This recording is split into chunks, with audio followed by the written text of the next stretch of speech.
Hello and welcome back to Anime Homeschool Window Seat, your weekly Alledutational anime podcast. As always, I'm Morph and my pronouns are they and them, your resident Shota enjoyer and Death Note hater. Joining me this week, as usual, are... Hey everybody, it's Bash. As you know, my pronouns are he, they, and I love boys love and absolutely despise Attack on Titan. And I'm Podunk Diogenes, he, him, and I am an enthusiast of sad girls, and I cannot stand K-On! And this week, despite our one of our hosts disliking K-On!, we will be talking about harem anime tropes. But before we can get into that, we need to talk about anime news. So, what news have you guys heard about in the anime industry this week? Or last week, since we didn't record last week. Although they don't need to know that. They don't know that? They do now. No, they don't. Snip, snip, snip. Oh god. Anime news. Googling anime news real quick, because Why we haven't are a you done this professional already? podcast. I was trying to Well, I find looked some last stuff time earlier. and nothing came up. I haven't But really cool. found much. I will say you're probably gonna. The only thing I found that might be kind of interesting is apparently you're gonna hate this. Your Lion April's manga author is starting a new manga, so Well, as long as something it's else better from than that Your Lion creator April. is coming around. Didn't they also make March Comes In Like a Lion, or was that just the same studio that made March Comes In Like a Lion? I don't know. Somebody's gonna have to fact check that one. Great. More mouse clicks I'll have to edit out. I mean, I'm a mouse click free man right now. I got a silence device that won't make any noise. Oh my god, Danmachi is already up to episode 9. Yeah, Okay. and I am mad at myself because I'm fucking behind. Like I haven't watched any of the new season, and I didn't realize it was out. And I was like, shit. I'm so hyped though. I gotta start that. I think I'm gonna start that this week. Fuck it. Oh fuck, the new season of Spy Family's OP is gonna be Bump of Chicken. That's fucking dank. I love their OPs. Oh, shit. They did the OP to Blood Blockade Battlefront, and what else have they done? Motherfucker. I don't know. I'm unfamiliar with Bump of Chicken. I'm not either.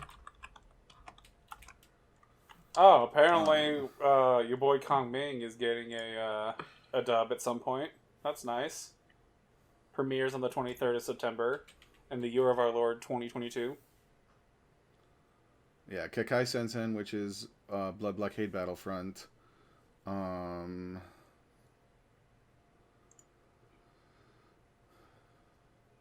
Apparently they did one of the seasons of Pokemon or something in that. Oh, interesting. Oh, March Comes In Like a Lion. Right. Okay. Yeah. Man. That's where. Yeah. I think that's the main one that like everyone really knows them for. Seems like Gotcha. a lot of anime news from week to week that I'm just seeing. It's just like, oh hey, new episode of this season of this show that's currently running is out. Let's talk about it. Almost like these creator like. I applied to work for one of these like news websites. It wasn't anime news specifically, but like you get paid $10 per article you write. That's a minimum of 600 words. So like people just have to kind of pump out like essentially it democratizes content farm production, and it's ridiculous because you make almost no money on hits and clicks. So like you just have to keep generating content. So it's like, new episode of this show came out this week.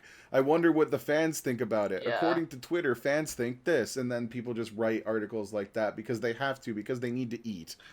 And so we just get a lot of watered down news that doesn't actually amount to meaning anything. For some reason, the anime news site, they're talking about a new Legend of Zelda being announced. Oh, y'all didn't know about that? Yeah, the new Breath of the Wild, both the title and the release date just dropped like a couple days ago. Oh, it's in like the Breath of the Wild canon? Yep. Or not canon, but like the same style and whatnot? Yeah, similar style. It's called... Fuck, what was it? It's Tears of Kingdom. Tears of Kingdom, yes. And the only reason why I don't like it is just that, I don't know, I have not played Breath of the Wild. Mm-hmm. Breath of the Wild just has a lot of game mechanics that I do not enjoy being in a game. Yeah. Like, I've really walked back away from, like, really getting into open world games just because there tends to just be, like, too much going on in there. I don't need my video games to be, like, 100-hour plus affairs anymore. I'm fine with buying, like, a premium price video game and not having it take as much hours as it cost. That was College's Me style, which was like $60 games better at least have 60 hours of game in it. But like, I don't need that anymore. I want a simple game. Speaking of video games relevant to the anime community, because we didn't record last week, you know what has happened since the last time we recorded? Splatoon 3. Yeah. Yeah, you know, kind of a big thing. Woomy. You know, just maybe, has already sold 3 million units. Like, Oh my god. probably going to be the biggest game of this year. Holy shit. It's a good game. I've never played it. Before we started recording. Actually, that's not true. I played a little bit of it, like, back several years ago, because one of my friends was playing it, but I never really got into it. Ironically, I kind of skipped over 2 because like I didn't have a Switch when it came out, and then like I only really picked up 2 to kind of help me. There get was ready for that when as well. 3 comes out. I didn't have any fucking Nintendo products until like less than a year ago. Wow, not even their cards. Dang. Oh, and of course, Reagan Arataka of Mob Psycho fame won every single online Twitter poll for best blank of blank on the internet in every category except the one he was arguably most qualified to win. Damn. Apparently, Praise be our ultimate twink dilf milf, internet sexiest man, greatest hottest anime woman of all time. Oh my god. But not Tumblr sexy man. He's not the best Tumblr sexy man. He lost by 1 vote to Sans welcome. Undertale. Damn. I changed the timeline apparently because none of my friends had voted, and I was like, oh, I'll throw in a vote for Sans. Why not? And Sans won by 1. My vote. Yeah, apparently the timeline we're on now, where Sans Undertale won the Tumblr sexy man vote, is a better timeline. Yeah, Considering Queen's dead. In real news, like the train workers' strike didn't have to happen, and the union's getting everything they wanted. So like, Nice. you know, maybe things are working out okay, and you know, I'm just salty that Reagan didn't win. So I think we can move on from news. We obviously didn't do our homework this week. Apologies, listener. We'll do better next week. What have you all been watching this week? Erased, and then also keeping up with Made in Abyss. So you're finally on Erased. Okay. I finished it, actually. What do you think? I mean, I liked it a lot. So, like, I really do and definitely enjoy time travel, fucking literally anything. So that was definitely, like, straight up my alley. And then, like, I'm trying to think if there was anything that I felt like could have been better, because while I did like it, like, I don't know, the ending to me was a little weird. Well, what happened is that the ending is rushed. What it cuts a whole arc where, while he doesn't remember the whole time traveling stuff in the hospital, you know, it's him in an adult body. He is making friends with that the cancer girl patient. Yeah. And like their relationship gets tied closer in the actual manga because they had the time to like dedicate to it. Gotcha. Podunk, what have you been watching? More of the same. Trying to catch up on the anime that I've been like falling behind on, but mostly it's been Overlord and a couple of Cuckoos. All right, so the same as the last 2 weeks. Okay, you're. I boring. mean, it's seasonal anime. What do you want from me? I'm not very adventurous. You know, I'd right like now. you to look up something new. You know, give our listeners something new to talk about. I mean, I initially started I attempted to start rewatching Interviews with Monster Girls, but then I was like, man, I'm enjoying this too much. I want to show it to people. Then I stopped so that I could potentially rope somebody else into watching it. Lord have mercy.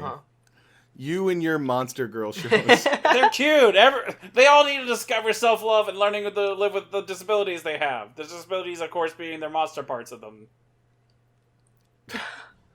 That does actually sound interesting, but no, I refuse. You're already getting me into Monster Musume. No. That one, distinctly different. no one's trying to fuck each other. And, okay, one girl's trying to... look, There's the it's not backtracking. It's not as heavy as a will they won't they fuck show as Monster Musume, which is, you know, right next to Harem Town. This one's on the other hand. This is in Wholesomeville.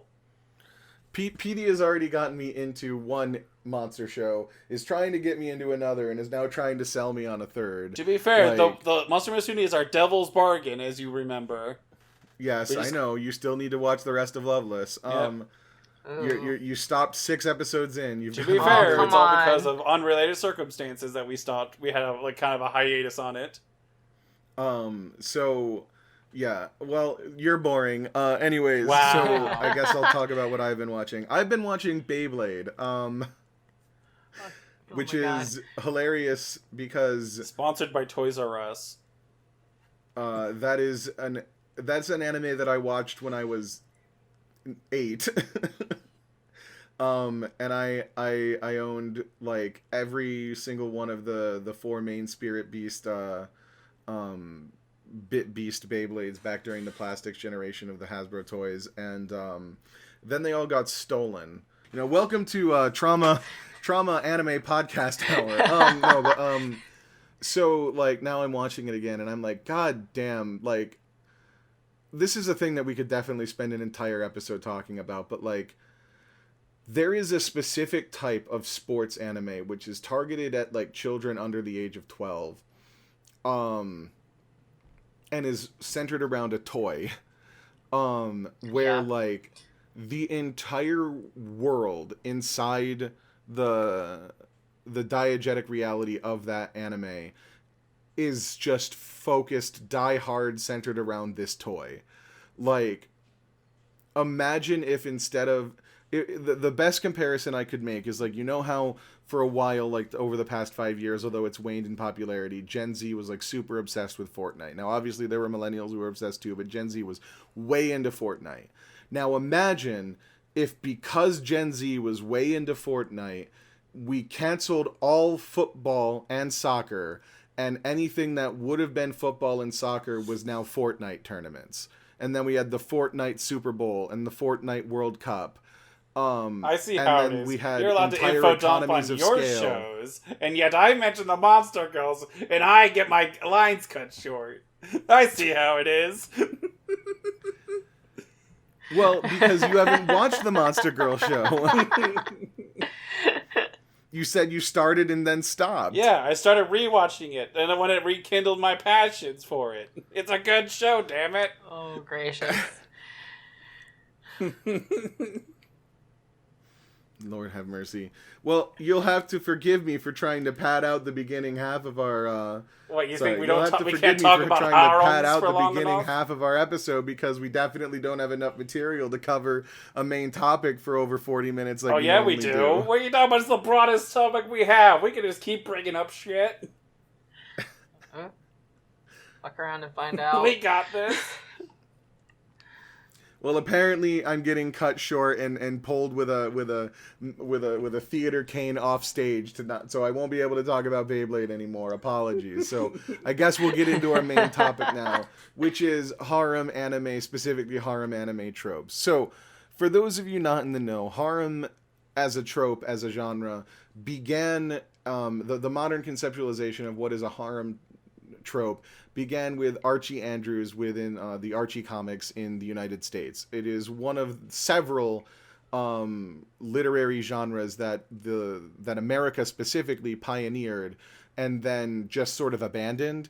And Japanese media creators saw that we abandoned it and were like, that's free real estate, and just started pumping out content. Other examples, major examples, include cyberpunk and steampunk. Now, cyberpunk has its own political discussion involving the fact that the very aesthetics of Cybermancer and Snow Crash borrowed heavily on the aesthetics of Asian cities already, especially Hong Kong and Tokyo. So the fact that we then abandoned it and it was picked up by Japanese media is kind of it going full circle. But in the long run, this is a common trend where we invent a genre and then decide that we have no use for it anymore, and then Japanese media goes, ooh, and then they start writing it. And harem is one of them. Now, there are several predecessors to what is considered the first harem anime. Yu Yu Hakusho and God fucking what's it called? It's by the creator of Inuyasha, Ron Mahaf. Yes. Those are like the two main anime that are considered to be the proto harem.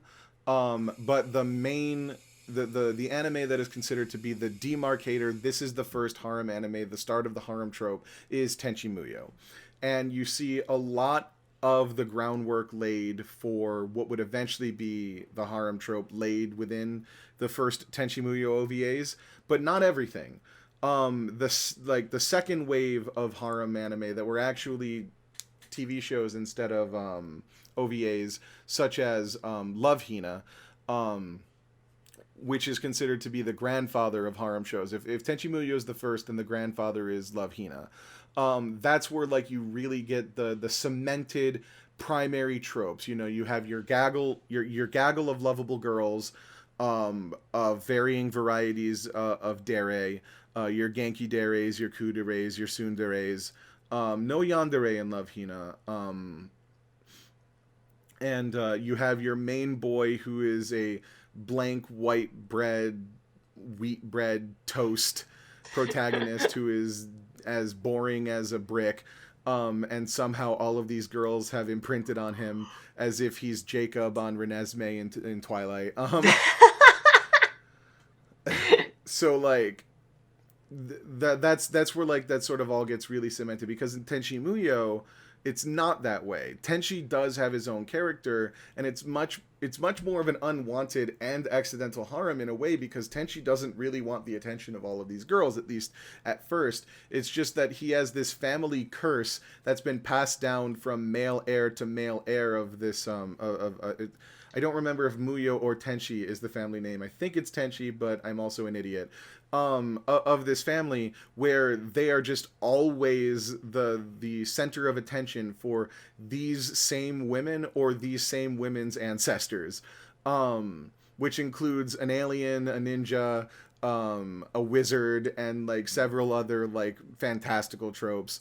This is wild. before Tenchi Muyo goes to space. Yeah, So, like, like, this is where the ship trees are, right? The one with like the giant this trees, is the show that has the spaceship trees. Oh, okay. Yeah, it's one of those like things like, we disguised our spaceship as a tree, but then like when you also look at them flying in space, they sometimes also just look like trees. They be like that. Oh my god.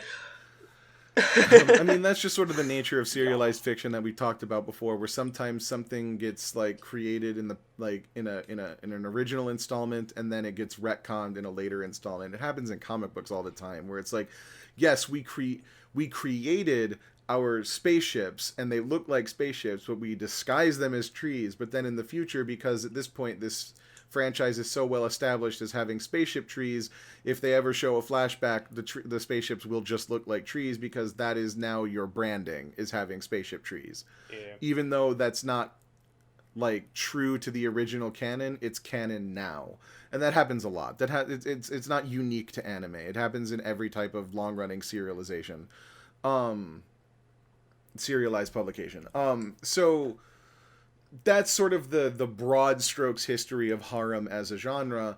And then like Love Hina came out in 2002, so we've had 20 years of this recipe being refined, broken, poisoned, tainted, re-refined, reconstructed, and otherwise like hammered down into its bare essentials, where now we sort of have an understanding of what makes a harem and when there is a harem and when there isn't, which is why you could technically define every single sports anime as a harem.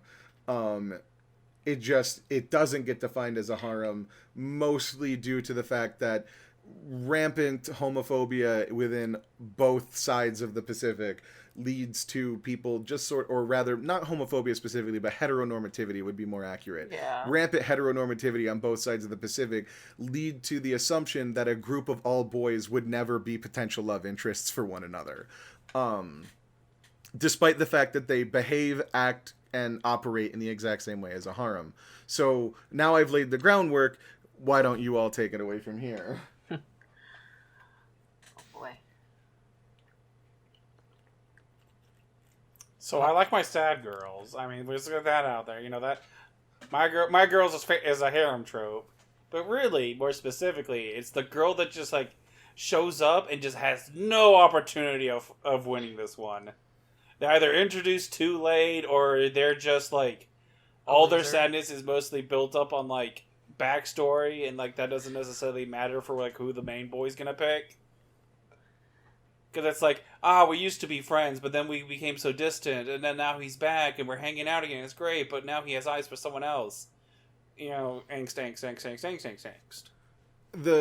Ironically, the solution for you is the Tenchi solution, which is to just never actually settle down and pick a girl, and just keep going in perpetuity with this, like, with these antics forever, because then your sad girl can never lose if the best girl never wins. Yeah, funny True. enough, like, the one example where, like, it wasn't, in theory, it wasn't, like, necessarily the saddest girl. It's kind of hard to tell because the series doesn't necessarily have sad girls traditionally.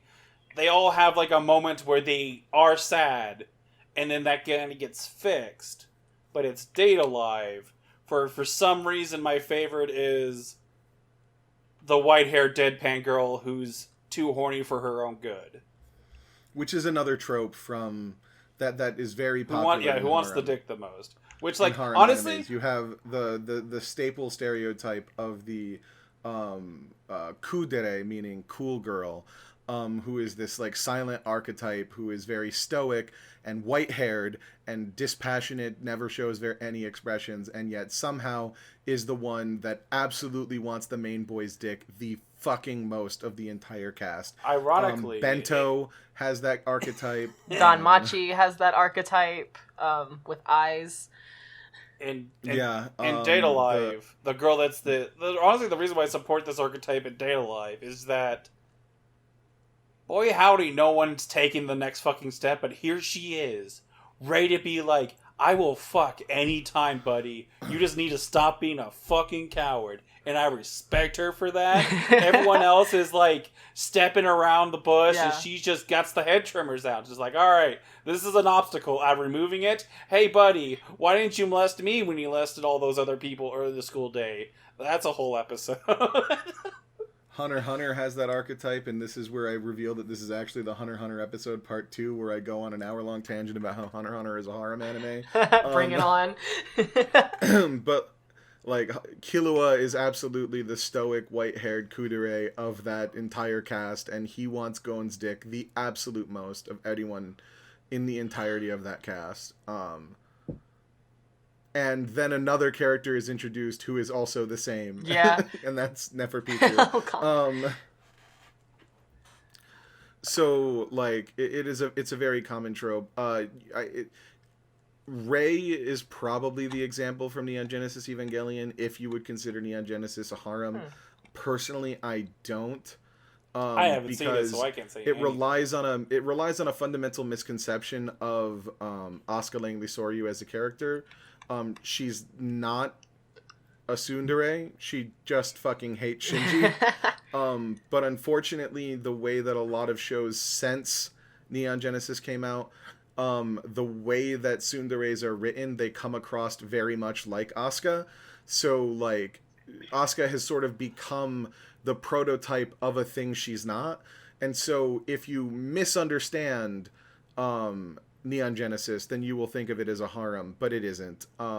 There are two main love interests for Shinji, and that's Kaoru Nagisa, the angel, the first angel, the first and 11th angel, and that's spoiler alert. And that's also Rei, whose last name I don't remember because it should just be Ikari, because it's Rei is a clone reincarnation of Shinji's mom. Because Major Sato is not a viable contender. Like, she has feelings for Shinji, but mostly they're maternal. She's like a surrogate mother, and a lot of people interpret those feelings as sexual tension, but they're really not. Mm-hmm.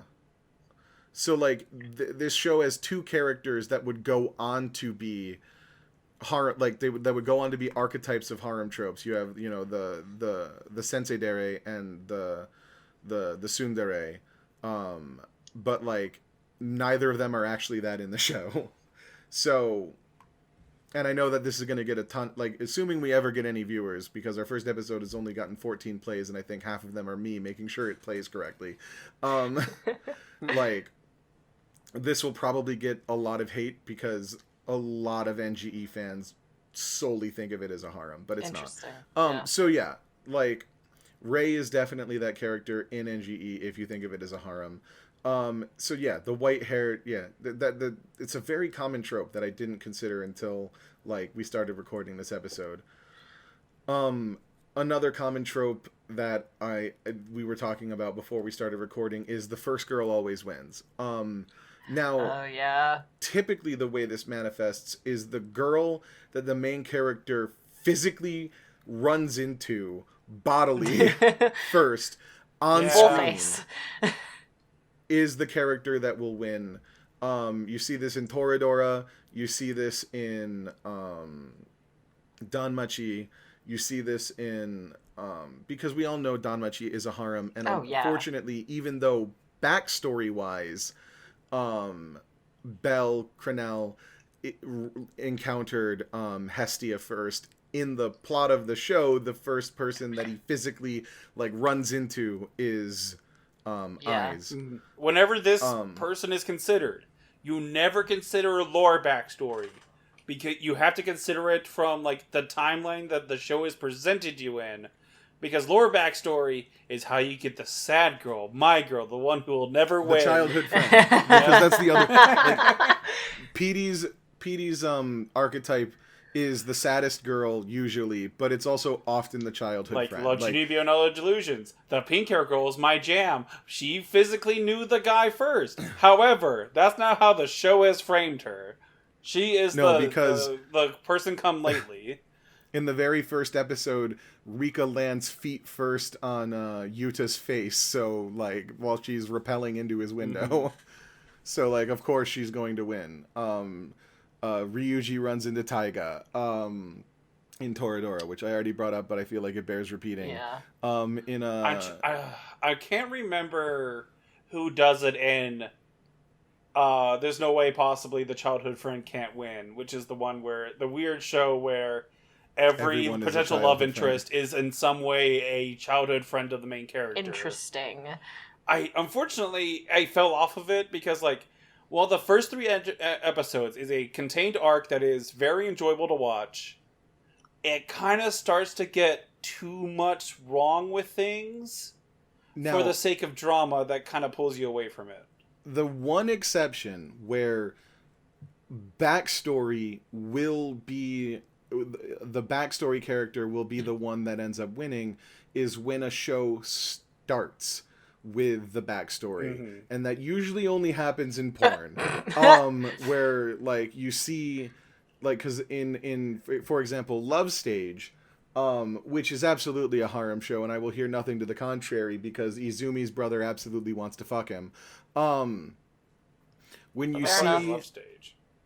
It's a yaoi. It's that one. I was like, you know what? I'll let you have it. Excuse me. In Love Stage, you have Izumi and Ryo, and they are both children, but that's where it starts. It starts with them kissing each other in the flashback as children on set, where Ryo thinks Izumi is Ryoma. It often gets abbreviated to Ryo. Oh, does it? Yeah, constantly. Where they but I'll correct it to Ryoma just to, like, for consistency's sake, but I'm almost positive that they abbreviate it. But Ryoma and Izumi Ryoma thinks Izumi is a girl because the girl the girl who was supposed to be the actor, like, pissed herself or something because they're 6. So she can't go on, and because she's too embarrassed, she has a tantrum, she pissed herself, and she won't act. And so Izumi is an understudy and gets subbed in to act in her place because he's a little boy with long hair, looks like a girl. And so Ryoma spends the rest of his adolescence fantasizing about this girl that he kissed in a commercial when he was 6 years old, only to find out as an adult that actually that girl was a boy. And like in any other in anything that is not a yaoi porn, this would be the end of the relationship. It would just be like, oh, you're a boy. Oh, that's sad. Okay, I guess I'll move on with my life. But it's a porn, so that's not where it ends. No, it is not. Long, complicated journey of figuring out, oh, I don't care that you're a boy. I still think you're hot, and I can't get over my feelings for you. And by long, complicated journey, what he actually means is 1.5 episodes. He does figure it out pretty quick.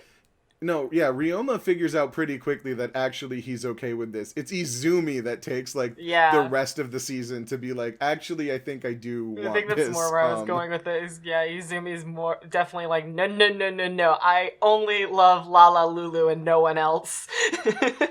And I can't think of any examples outside of porn where it starts, because I'm also thinking of another example from porn, which is Sekaiichi Hatsukoi, aka World's Greatest First Love, where it starts with the flashback, and then I genuinely cannot think of an example where it starts with the characters as children meeting each other, running into each other physically, and then flashes forward to them as teenagers. I think generally it's because I think it's generally just because they want you to get to like know the status quo first before they start introducing lore.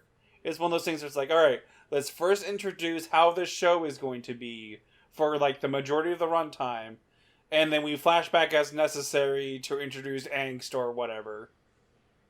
Can you think of a single show where the manic pixie dream girl wins, is the best girl? Isn't that Your Lie in April? I mean, she dies. Would you count that as winning? Yes! He like fucking like goes head over heels for her. She's head over heels for him. They're pretty much a pair. And then she dies. Yeah, it's fine. They do not end up together. Look, The Fault in Our Stars isn't less of a... Wait, hold on. I actually don't know The Fault in Our Stars. I might be making something completely wrong here. Is it a relationship book? I actually don't remember. It is. Yeah. Okay.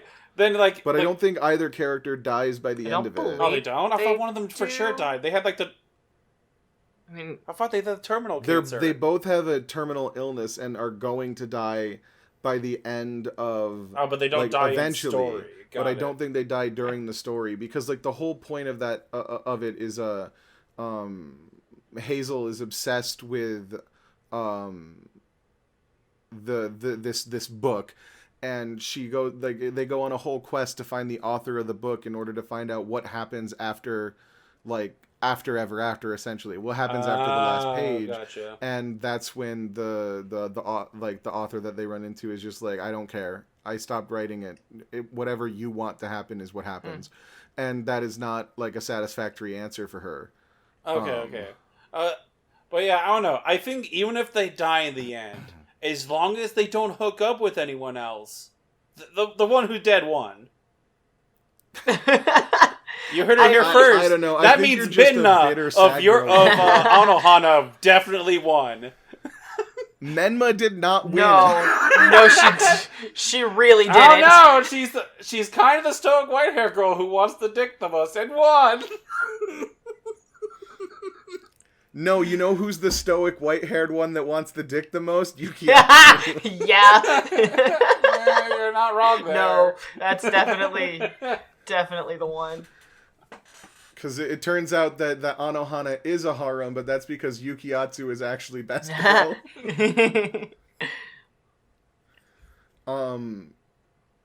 Then there are shows that could have been harems but weren't. By the grace of God go I, Love is War is not a harem. It absolutely could have been. Hayasaka would have been the white-haired girl that wants dick the most, but is otherwise stoic. It has all of the tropes. Interesting. Which version? There's 3 of them. Oh. Yes. Yes, I see. Well, because one of them is the maid persona, one of them is her school persona, and the third one is the butler persona. Yeah, Hayasuka's a trans boy. At least a third of one? fight Question me mark. in The other one that wasn't a harem was like the example I would bring up is Bunny Girl Senpai. Not a harem show. He's friends with a lot of girls, but like he doesn't want to. He only wants to date. Mai. You are wrong. No. For the same reason that Sword Art Online is a harem, so is Bunny Girl Senpai. No. He only acquires one girl that wants to fuck him. And she gets over all it. All of the girls want him. No! The scientist definitely doesn't want him. She wants the other guy. Sorry, all except for one of the girls want him. I don't think the middle schooler here helps literally out. One of them is literally making them go through a time loop so she never has to advance time to where they aren't dating each other. Like, I'm sorry, Pete. Yeah! At the end of the arc, growth happens. She it's gets still over a harem show. Incorrect. Oh my. Like, I'm sorry that you want it to not be, but it is. Like, it being a harem show doesn't make it lesser. I'm just trying to properly convey the plot behind it. Oh goodness. Speaking of Erased, because Erased also has one of these, the one of the tropes in harem shows that I love, because it really only shows up in harem shows except for Erased, is the very effeminate boy that often gets mistaken for a girl, even if they do not dress like a girl. I feel like sometimes, I feel like maybe it was like, as far as anime go, I feel like I see a lot more. It happened a lot more in like older anime. The only recent anime example of this I have is Komi Can't Communicate, where the boy is like the childhood friend guy is dressed as a girl. I don't even know. Like, I don't know if they're going by she her pronouns in like the show either, because I only watched it in dub. I think it's odd. And by odd, I mean like I don't know how the show is handling it. Yeah. Not that trans person exists. That's not odd. I mean, debatably, Mia from Hori Mia is the who like is that character, even though he's the actual like if it had been a harem, he would have been the central figure of that harem. I mean, it's just the pretty boy, isn't it? It's not just a pretty boy. It's a specific type of pretty boy. Specifically, it's a hyper effeminate pretty boy that often gets mistaken for a girl, even if they don't wear girls' clothes. Which I am using that language specifically because there is another word for it that is incredibly transphobic. Yeah. That is also used to describe this character. But when did My Teen Romantic Comedy Snafu come out? That I don't know. I also don't know a lot about that show. I know it's like on my tentative to watch list. Other than that, I got nothing. The manga, or sorry, not the manga. The light novel ran from 2011 to 2021, and the anime began in 2013 and is still ongoing. But that one has Tatsuka, which is definitely one of those characters. Erased came out in 2011, and it has one of those characters. For me, the 2010s is old to me. I mean, I guess that's because you spend most of your time watching new anime, whereas it's like oh yeah, give me that sweet Galaxy Express 3.9. Ooh. See, this is what happens when you don't start anime. Yeah, this is what happens when you don't really start watching anime until college, like I did. Oh yeah, that'll definitely do it. Like, I watched like some episodes on Toonami, but outside of that, really missed the whole thing. Until I found people in college that showed me the magical world of streaming sites. Is a beautiful, beautiful world indeed. But yeah, no, starting animes in the early, like, fucking 2000s and getting all that sweet 2000s and 90s animes, honestly fantastic. You know what? I feel like I can't name it all, but I feel like the more common trope is the inverse of the boy mistaken as a girl. Is the girl mistaken as a boy? Well, that's just the tomboy. Yeah. The tomboy. The flat-chested tomboy is a very common character. I mean, that's what Taiga is. Yeah. Well, no, but like it's specifically the character that people that like a male character gets chummy with, and all of a sudden is revealed girl, and all of a sudden they're not as chummy as they were before. Can you name a character like that? No. Yeah, this example I think is far more common. Can't name one. Exactly. I think the thing that you're talking about it doesn't happen anymore. Me names for. Okay, Yeah, sure. exactly. I'm glad we're on the same page. Lord have mercy. Hang on. I'm going to look up anime femboy just to see what comes up. Oh. I mean, Felix. There we go. Oh, yeah. Oh, porn. Porn comes up. No shit. Okay. It's gonna... Well, we got to be fair, Oh, we got... right. Krona from Soul Eater, but that's also like 2015. Yeah, it is. Why'd you look up femboy and not tomboy? Oh, Felix Argyle. Fucking dumbass. Yes. Yeah, I also just said Felix. Nagisa Shioda from... Is that a harem anime? Could we count Assassination Classroom as a harem anime? I'm going to say no. I don't think so. It's But not... I think it would be very funny if we like broke it down. I into, think like, the everyone only being reason into why you Nagisa. could maybe consider it a harem anime it's just the way that like any setting that has a bunch of characters is inevitably going to have shippable moments within it, because it's just shippable moments are just the characters interacting in a way, and like that's just what's going to happen when you have a cast of characters, any cast of characters for long enough. It's just like, oh, look at this cute thing. They held hands on accident when they handled the coffee cup. I mean, that's what I would describe Assassination Classroom as. It's just, it's large enough to where they've interacted enough to where you could compile enough scenes together and be like, ah, yes, OT2 to get forever. Yeah, but there's not that, like, one focus character that everybody's specifically after, usually. You have, like, little cliques and clubs. So that's kind of hard to consider it. Speaking of characters interacting with each other as a broad segue into a very specific topic, the thing that kind of annoys me about harem shows, and granted, I'm not sure what's the real blame here, but like it's the scenarios where like if the genders were reversed, it'd be a completely different scenario. Like girl stalking boy home from school, or girl starting to forcibly strip boy. Teacher starts making moves on student, but the teacher's an older woman and the student's a dude, so it's fine. It's that like you can't sexually assault a male character type thing. Yeah, I think that's the... What is that trope defined as here? It's There's a couple of them. It's like spread across. pervert revenge mode is what it's defined as here on Tropedia. Huh. Which is essentially just like where the pervert like tropes get turned on their head and pushed against the male characters, and it's like it's usually played as a joke. But again, in harem shows, the male pervert, like the male characters who are being perverted to the female characters, are usually also played as a joke.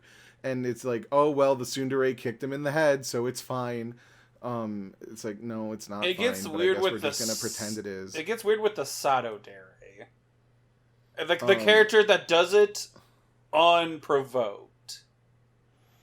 I also think about like, so like the tropes that I probably get the most tired of, if we're gonna switch to that topic, is like Bento probably had the worst example of it, but it's the belligerent lesbian who hates all men and is going to make the main character feel that wrath. Yeah. Like that character archetype is just incredibly, it's not funny, it's honestly incredibly homophobic, and it's weird also because... just it's sexist in a way that like it's like pseudo progressive that actually ends up being more sexist than if it just didn't exist. Yeah.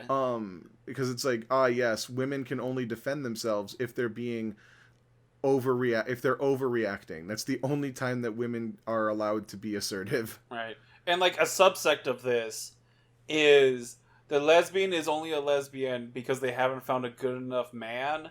And Data Life kind of has this, unfortunately, with the pop idol, who like hates dudes because dudes were bad to her in the past, and thus is like a lesbian. But then like because of the writing of the show and how the show needs to progress forward, he needs to make every doomsday weapon fall in love with him. So she eventually falls for him. So she's then like a lesbian with an exception. It's weird. It's one of those things where just like sometimes whenever they want like the lesbian who hates all men all of a sudden becomes straight just because they one dude turned out to be decent. Yeah.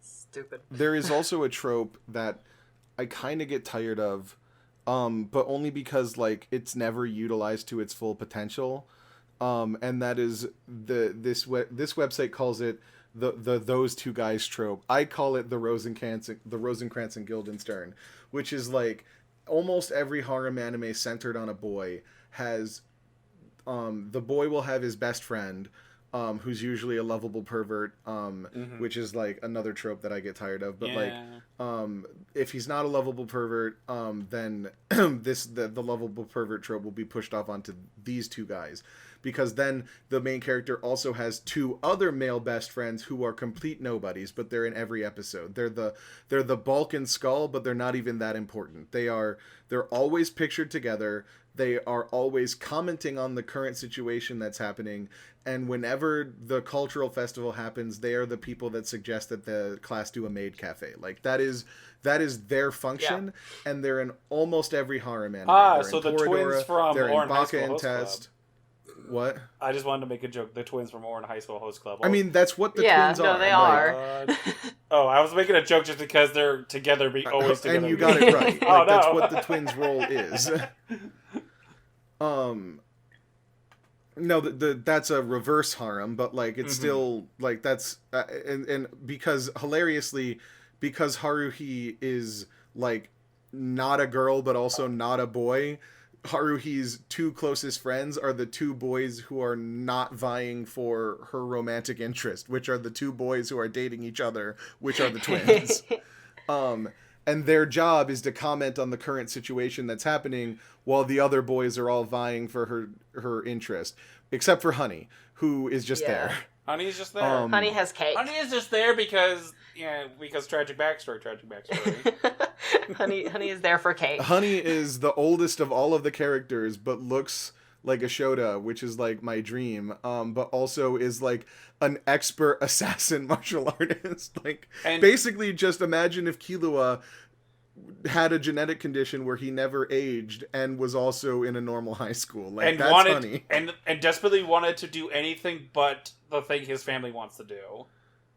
Which is literally Killua, so like... But Killua doesn't mind the assassination, which, we talked about in the Hunter x Hunter. We did. Yeah, fair enough. Like, he did mind and then decided he didn't, because the show changed the premise of the Zoldyck family. Anyways, we've talked about Hunter x Hunter enough. We talked about it for over an hour already. We really have. But... Oh, no, you continue. Tropes are like these tropes just have they're very prevalent. There are a lot of them. The most common are the ones surrounding obviously the main guy, where he's a stoic of some variety usually, and if he's not a stoic, there is going to be a lovable pervert. If the lovable pervert is not the main character, it's going to be the main character's best friend. If it's not the main character's best friend, it's going to be Rosencrantz and Guildenstern over here. I almost think that the lovable pervert exists solely to make the average dude look fantastic in comparison. Because I almost wonder if they try to make the lovable pervert, this is what a common audience member is, or a common member of society is. So look at this guy over here for not being a weirdo about it. Because the main character of Bento is a lovable pervert. Like, that's his whole, like, that's half of his archetype is him being perverted about the girls in his life. And then, like, the other half of his pervert, half of the stuff he gets called a pervert for is him actually being a pervert, and the other half are things that he's not doing to be a pervert getting misinterpreted as him being a pervert by the women around him, because that's funny. And then so the other tropes surrounding the main guy are the harem hero or the harem seeker. Usually lovable pervert and harem seeker go hand in hand, where the person is trying to get as many women interested in him as possible. Trying to get as many women interested in him as possible. That is a lot of syllables. Because he's a pervert. or There it's is entirely by accident, and then he's the harem hero. There's that one show that's recent that is the guy who gets isekai and he's like, you know what? I'm gonna buy a slave girl harem, and then he does it. Right. Christ. That is like a turn on the head of the lovable pervert. Ironically, where this is an unlovable pervert, but on purpose. Mm-hmm. Yeah. It's one of those shows where, like, since it's like that show specifically, building a slave harem in another world, that is on the border town between anime and hentai. So I'm more interested because it's in that part of town, if only because I feel like that part of town is going to do that premise the most justice. Because, like, when it's actual, like, pornography, sometimes these, like, real shithead characters and premises can actually, like, flourish more than when they're trying to be, like, normal about it and, like, it just be, like, trying to just make light of it. Kind of like Shield Hero, where, like, he does own 2 slaves and convinces a third, and who then those 2 slaves convince a third girl to become his slave. And he's always just kind of justifying it. The other trope for a main hero is the quote-unquote ordinary high school student. This is your Tenchi Muyo. This is your Hachiman from Snafu. Main this boy is from Baka and Test. Your main boy from Baka and Test. Like, where the only thing discernible about them is the fact that they're completely ordinary, and that makes them sexually attractive to the girls around them. The boy from Haruhi Suzumiya is also that. Like the fact that they are milquetoast is what makes them stand out from the men around them who are not. Mm-hmm.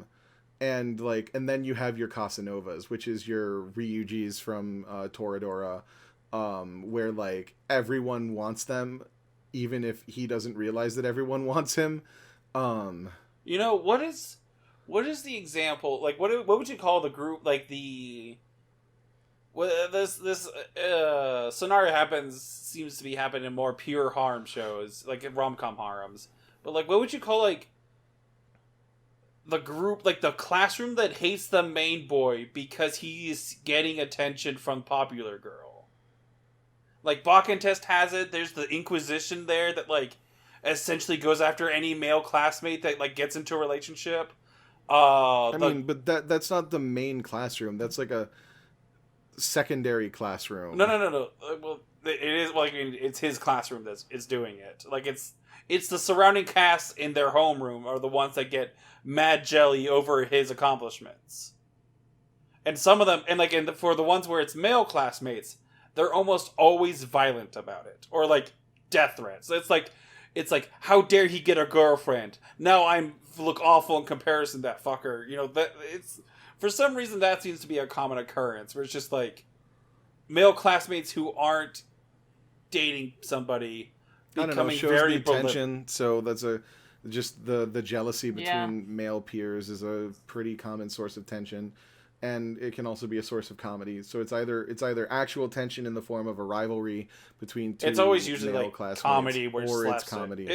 It's because it usually immediately, like, precedes a slapstick scenario where the boy's just running away from the ball. It's not always comedy though. Like it's not always like, there. Bento, in Bento, you have the monarch, which like his personal like fascination with the pervert is because he doesn't understand why these women keep wanting to be around the pervert, and he's going to put him in his place because he wants to be the top dog, and the fact that all of these powerful fighters keep gravitating to the pervert means that eventually he doesn't care about the pervert though. He cares about the ice witch. Right, but the pervert is the one that he ends up fighting, John. Well, they fight 3-on-1. The pervert. Shut up. I gotta cut this out. The pervert is the one that he ends up fighting, PD. Well, yeah, but like no, but like they end up fighting 3-on-1. Uh-huh. He fights Ice Witch, Lady of the Lake, and the pervert all at once, and that's how they beat him. Okay. What a show. It is a wild show that forgets who it is in the middle and then remembers who it is in a glorious faction in the finale. Yeah, there's 2 episodes where the main character's stuck in a hospital, and during one of them he gets sexually assaulted for 30 minutes. Oh. But, like, you know, it's whatever. Yeah. Christ. And by whatever, I mean disgusting. Just skip episode 9. Yeah. Don't worry about it. He gets assaulted by the aforementioned, like, one of the aforementioned lesbians. She's there to molest a lady of the lake, and she is annoyed that she's molesting a boy. And then blames the boy for being a pervert, as if it's a his person fault. whose mouth is gagged and cannot say anything nor resist the scenario because he's in a full body cast. Yep. Yeah. Slapstick antics, am I right? It's funny if the boy gets hit.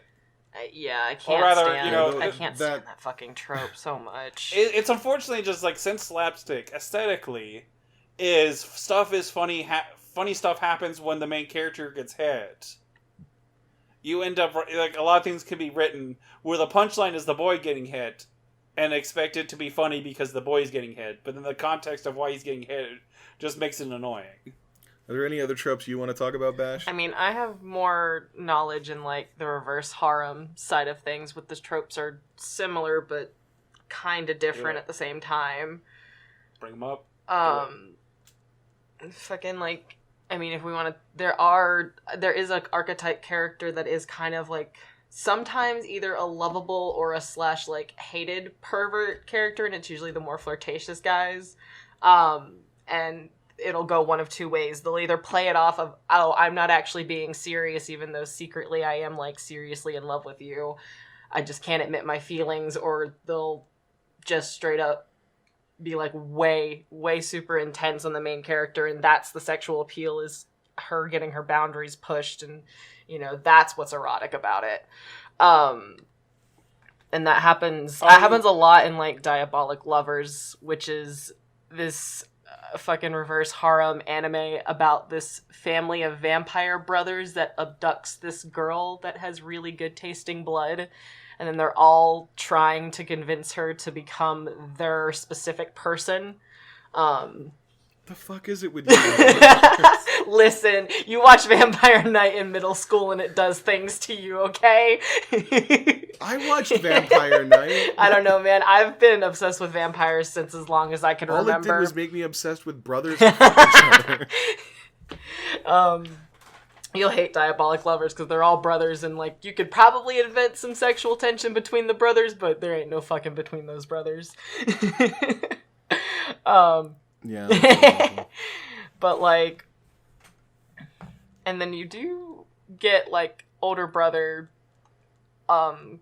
characters quite a lot in that show too, and it'll either be, like, a figure or, like, her little, like, older stepbrother.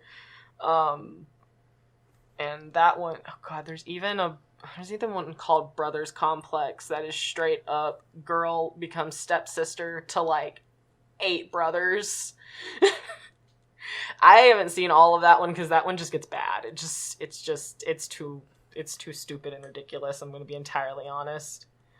That's a shame. You might like it. I'd be willing to possibly revisit it. Yeah, like, there are tropes in harems that I think a lot of people get sick of, that I have no problem with. I don't care about the lolis, the 1,000-year-old lolis. I don't either. The literal lolis. I don't give a fuck. I don't give a fuck about the incest, literal incest that's not related by blood, found family incest. I don't care about that either. It's a fucking TV show. I don't give a fuck about incest between main boy and an incestual loli. I don't care about that either. No Game, No Life is fine. So is Ore Emo, which is literally, the whole name of that show is My Little Sister Can't Possibly Be This Cute. So the fact that you didn't see this coming is, like... Honestly, from that title, yeah. So, like, in the case of reverse harems, there aren't as many, which is a shame, because, like, more reverse... Like, the one...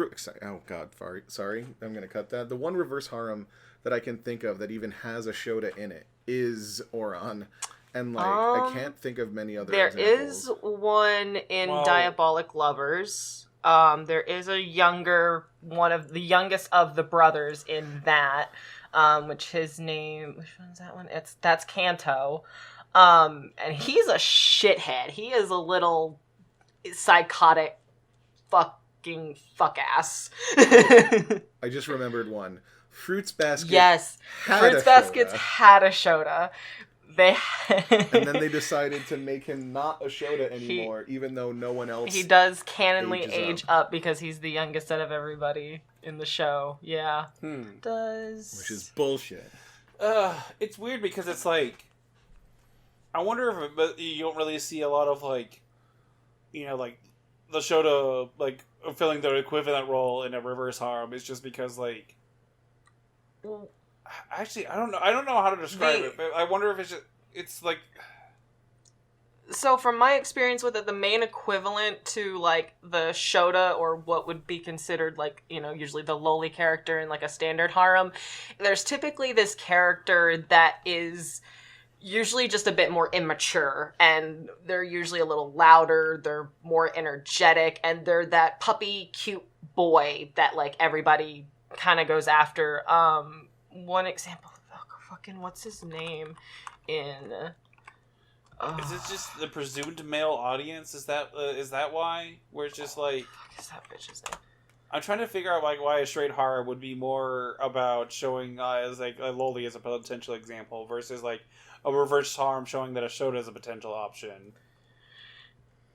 I just think that there's a lot of assumptions that like what women want is because reverse harems are targeted at a primarily female demographic, even though a lot of trans men and queer people watch them, is that what women want is to be the submissive in a relationship that gets taken advantage of, and you can't really be taken advantage of by someone who is smaller and younger than you. Right. Like you want to be swept off your feet by a big, strong man who has the resources, both like physical wherewithal and like financially, to do that. And to be fair, a lot of straight women do want that fantasy. 50 Shades of Grey was successful for a reason. But, like, there are a lot of women who don't want that. A lot of women are tops. A lot of women are doms. A lot of women are dom tops who want to dom top a small boy, at least in a fantasy setting, where it's safe and they're not, going to be critiqued, where they're not just critiqued, but going to harm an actual child.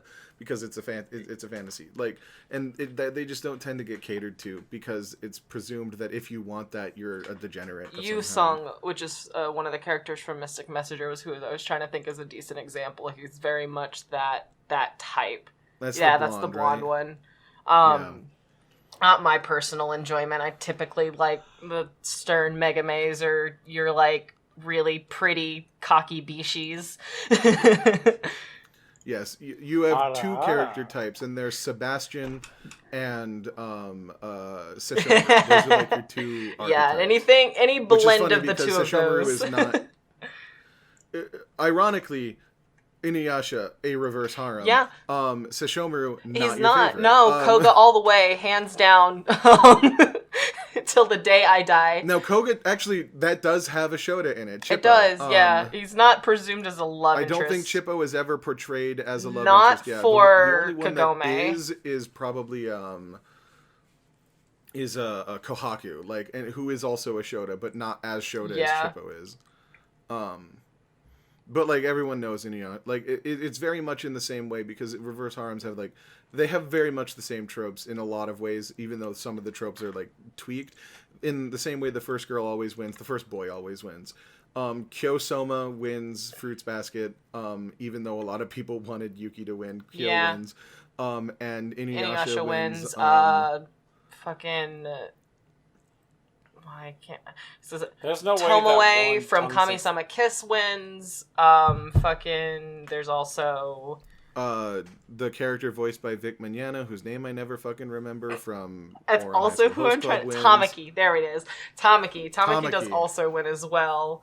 That's usually the case. I don't remember who wins in Diabolic Lovers. I don't think I ever got far enough.